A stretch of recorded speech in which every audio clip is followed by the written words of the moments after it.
The Tangipahoa River flows from Osaka, Mississippi to Lake Pontchartrain, the southeastern part of Louisiana. There's a rich history of Indian tribes in that part of Louisiana, and the river is named after a word used by an Indian tribe called the Ochlapisa, or those people who look out for people. Tangipahoa means those who gather corn, and it means ear of corn.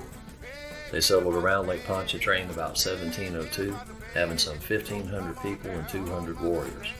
Pottery shards and other items are continuously found while walking the lakeshore, especially the northwestern bank and whenever digging. From Tent's Landing, where the boats are put in, to the spot where our camp was, includes canals and inlets. Going towards the lake and on the left, there's the Rice Fields Canal. Then Beatico Creek. Next is P. Rand's Point, where the game warden's camp was. This inlet was also called the Cowpens Canal and Barge Canal. The last inlet on the left was the Little Shell Hole, or pond.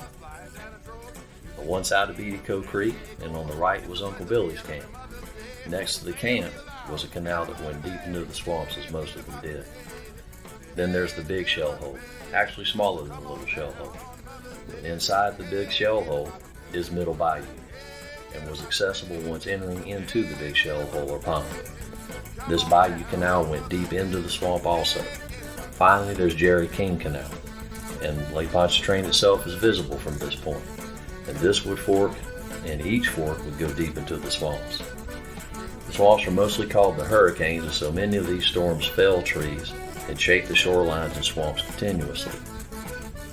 Our place was the last on the left-hand side of the river as it opened up into Lake Pontchartrain. Of course, the family had a place in Baton Rouge, and it was on the Tangipahoa River that I spent a wonderful amount of time from infancy until I became a young man.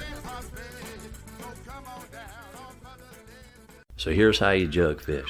Drop off your jug or your jugs early in the morning and go do what you want to do all day till about 4. That could even include cutting grass in the yard, so things like that. At that time, you go look for your initial jugs.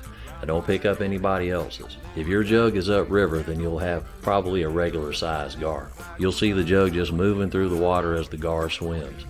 You won't need your gun for these sometimes. If your jug is out in the lake, there's a very real chance you'll have a 4 to a 7 footer. This is where you practice sound gun safety before you have to. Pontchartrain is a shallow lake and choppy because of that. A lake like that can get rough quick, and if you're struggling with a fish like that in a 16-foot aluminum boat, you don't want any other surprises than what you have hooked out there. Now then, secure yourself in the boat. With the safety on, rest the barrel of your gun on your left forearm after affixing the shoulder strap. Slowly grab that jug, and I mean stare through and scour that water with your eyes, as they will lunge at you at that point. You see, the jug setup works very well. Alligator gar after a certain size don't chew and saw with their teeth anymore. Rather, the teeth are for catching and securing their prey.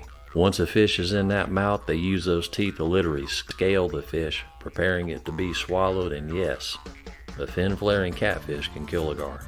Now in this case, the fish has a hook in it, that by now, being some 4 o'clock in the afternoon, and due to the gar's digestive system, is firmly seated in the gar's stomach. This is causing him discomfort, and every time it moves with that jug full of air, it starts getting mean, and you just moved your boat, or bato, on top of him. Now place the jug in the boat and stand on the speaker wire with your right foot. Take the safety off your gun and stare at that water. Gently feel for any tension in that wire. If it feels like you've hooked a log, you're about to be in for something fun. I've lost some nice alligator gars they have bit through the speaker wire I was trying to pull them up, so be ready for that too.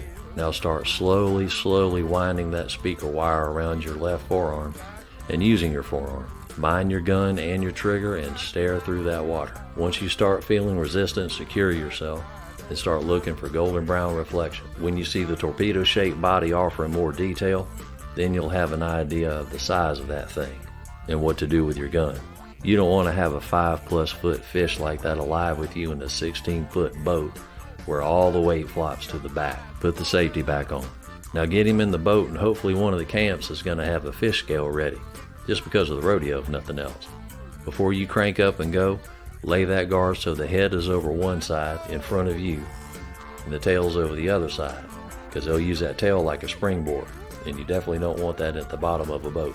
Put the oar end of your boat paddle on that gar's head.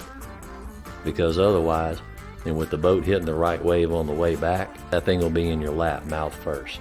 As I mentioned earlier, you'll need an axe, a chisel, a sledgehammer, and a hacksaw and the like to get that hide off.